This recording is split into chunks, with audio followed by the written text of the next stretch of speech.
Leo, Sun, Moon at Rising. Andito na naman tayo today for your weekly reading. Tignan natin ang energy mo for this week. And paalala ha, hindi po ako ang unang nagme-message. Kayo po ang unang magme-message sa akin para sa inyong private reading with exchange energy po. And ang aking contact info ay nakapost mismo. And this week, your energy, Leo, ayan. The energy is for money matters. Feels like may gustong umusad pero kailangan mo nang ayusin ang priorities.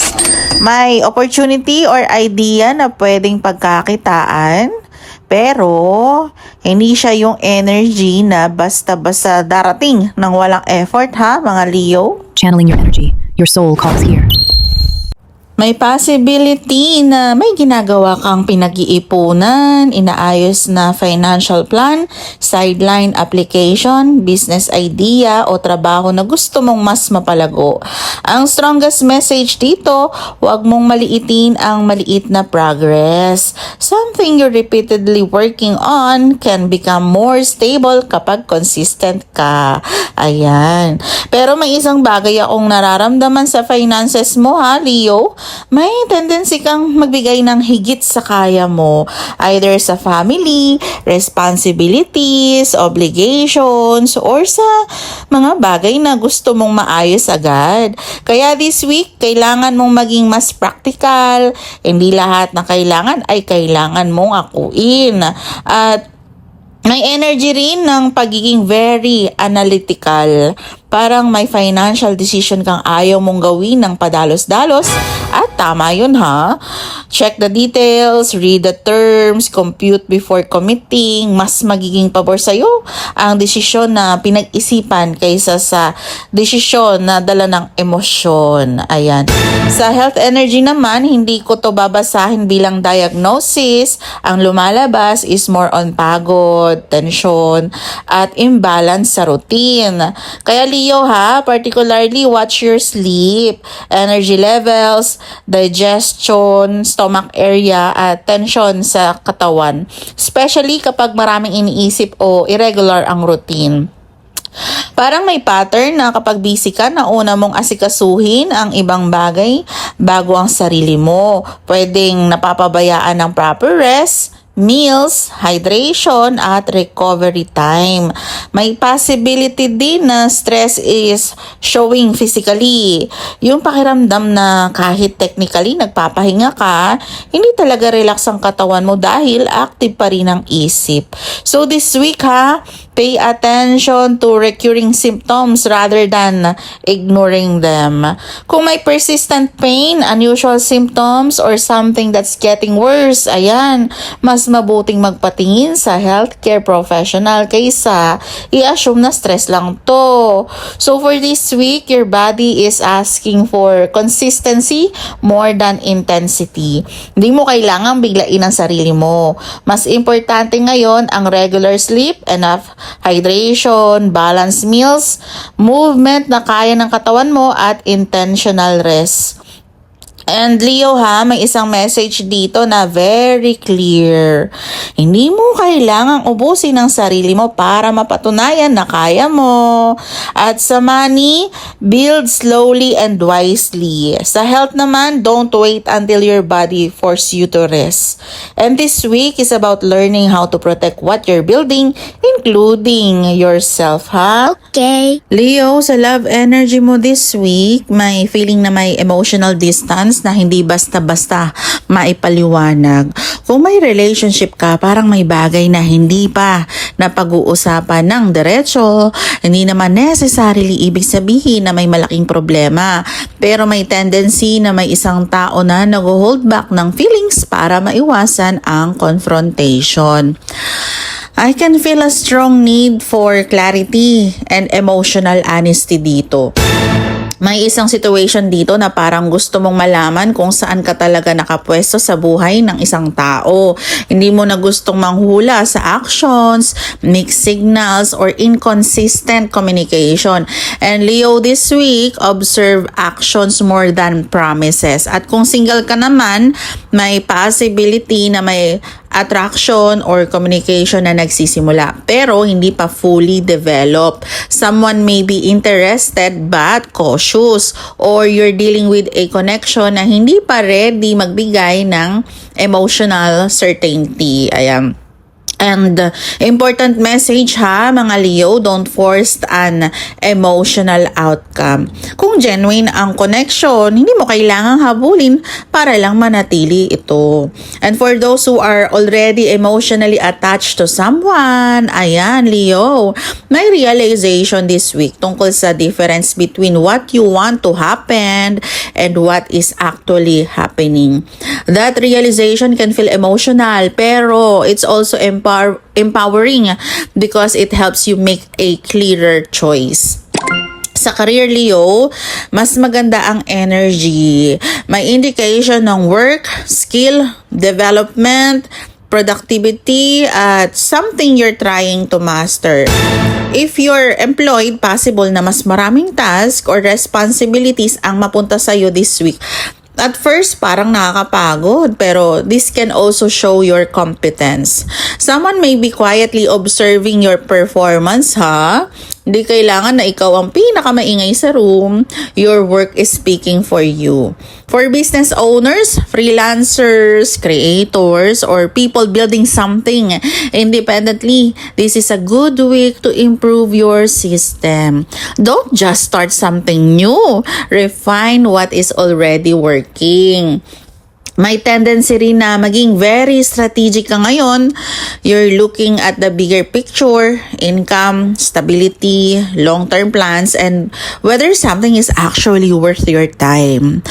At warning lang ha, be careful with workplace politics. Not everyone needs to know your next move. You don't have to announce every plan before it's ready. Keep important information between the people who genuinely need to know. And Leo, overall ko dito, love is asking you for emotional honesty, while career is asking you for discipline and strategy. This week, choose what gives you peace, not just what temporarily gives your excitement. Leo, para sa mga OFW, senior citizen at single moms, iba ang energy ninyo this week. Mas practical ang message dito. Syempre, nandyan ang responsibilities, family concerns, money matters, at isang bagay na matagal mong iniisip kung paano mo haharapin. At para sa mga OFW, may energy ng work pressure at responsibility. Parang hindi lang sarili mo ang iniisip mo. Syempre, andyan ang family, bills, commitments, at mga taong umaasa sa'yo. Kaya minsan, kahit pagod ka na, tuloy pa rin dahil alam mong may kailangang tapusin. Kaya this week, possible na magkaroon ng conversation tungkol sa work, schedule, documents, payment, contract application, or isang practical arrangement. Kung may hinihintay kang confirmation ha, wag munang mag-assume ng outcome hanggat wala pang official communication. Ayan mga Leo ko. Okay. At may message rin dito na keep your plans organized, double check. Syempre, double check documents, deadlines, messages, and important transaction. Isang maliit na oversight lang kasi pwedeng maging dahilan ng unnecessary delay to. So emotionally, may moment this week na mapapaisip ka, hanggang kailan ko kailangang maging strong para sa lahat. Ayan. And that's something worth acknowledging. Hindi ibig sabihin na mahina ka kapag napagod ka. Para naman sa senior citizens, hello po.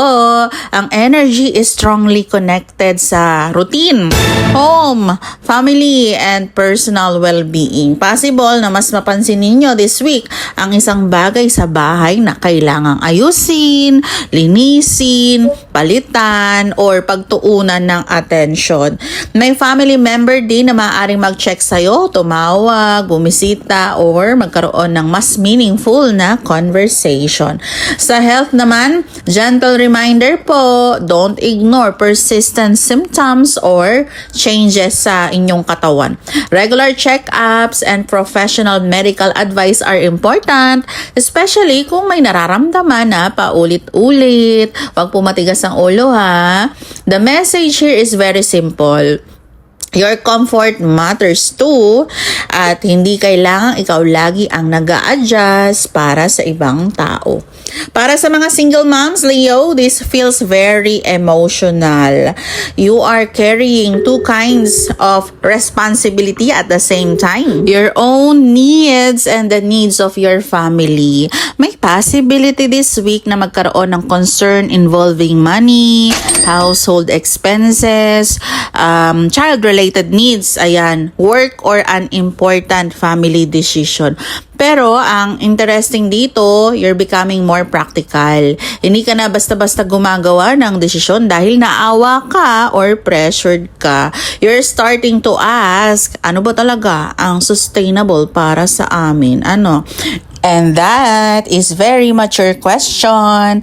For single moms who are working or trying to build an additional source of income, this week po favor small but consistent progress. Don't underestimate something just because it starts small ha. May isang energy rin dito na nagsasabing protect your resources. Time, money, energy, attention. Lahat yan resources po. Hindi lahat ng tao kailangang tulungan. Hindi lahat ng problema kailangang ikaw ang sumalo. At hindi lahat ng opportunity ay kailangan mong tanggapin. At OFW, senior citizen, or single mom, may common message sa inyong tatlo. This week, choose stability over unnecessary pressure. Kung may decision, check the facts. Kung may pera involved, compute carefully. Kung may health concern, don't ignore it ha. And kung may family matter, communicate clearly, syempre. At kung emotionally exhausted ka na, give yourself permission to pause. Hindi mo kailangang ayusin ang buong buhay mo sa isang araw. One practical decision at a time. One responsibility at a time. One day at a time. At Leo, bago natin tapusin ang reading na to, may isang bagay na gusto kong iwan sa'yo. Protect this week. Protect your energy without closing your heart. May mga pagkakataon na kapag maraming responsibilities, money, concerns, career decision, at emotional question, instinct natin na kontrolin lahat, di ba? Pero hindi lahat kailangan mong hawakan ng sabay-sabay. May mga bagay na kailangang actions, may mga bagay na kailangan ng patience, at may mga bagay na kailangan mo munang obserbahan bago ka gumawa ng desisyon. Ayan. So this week, gamitin mo ang discernment mo ha. Kapag may offer, opportunity, conversation, or decision na parang kailangan mong madaliin, huminga muna, read the details, listen carefully, and most importantly, check how your body feels when you're making that decision. Hindi ibig sabihin na lahat ng uncomfortable feeling ay bad sign, ha? Sometimes, discomfort simply means you're stepping outside your comfort zone. Ayan. But if something repeatedly creates confusion, pressure, or a feeling that you have to betray your own boundaries just to keep it, ganon, that's worth paying attention to. So, sa love, choose honesty. Sa career, choose consistency. Sa money, choose wisdom. At sa health, choose care. At sa personal life mo, choose peace without becoming indifferent. Leo ha, may strong message dito about self-respect. Hindi mo kailangang patunayan ang value mo sa pamamagitan ng kung gaano karami ang kaya mong tiisin. Your value is not measured by how much you give. And hindi rin nababawasan ang worth mo dahil may bagay na hindi pa nangyayari sa timeline na gusto mo. Sometimes, you're simply being asked to become more intentional with where you place your time, attention, and energy. So, this week, don't chase everything, ha? Observe, choose, Act with intention. Kung may resonance sa reading na to, kunin mo kung ano ang para sa'yo at iwan mo kung ano ang hindi. And always remind na tarot is a tool for reflection and guidance, not a replacement for your own judgment, professional advice, or personal decision. Leo, maraming salamat sa panonood, sa tiwala, at sa patuloy na pagsama sa Astro Luna Quest. Kung naka-resonate sa iyo ang reading, you can leave a comment about the part that spoke to you the most. Take care of yourself this week, Leo. May your choices be guided by clarity, your heart by wisdom, and your path by intention. See you sa next reading. Again, this is Astro Luna Quest.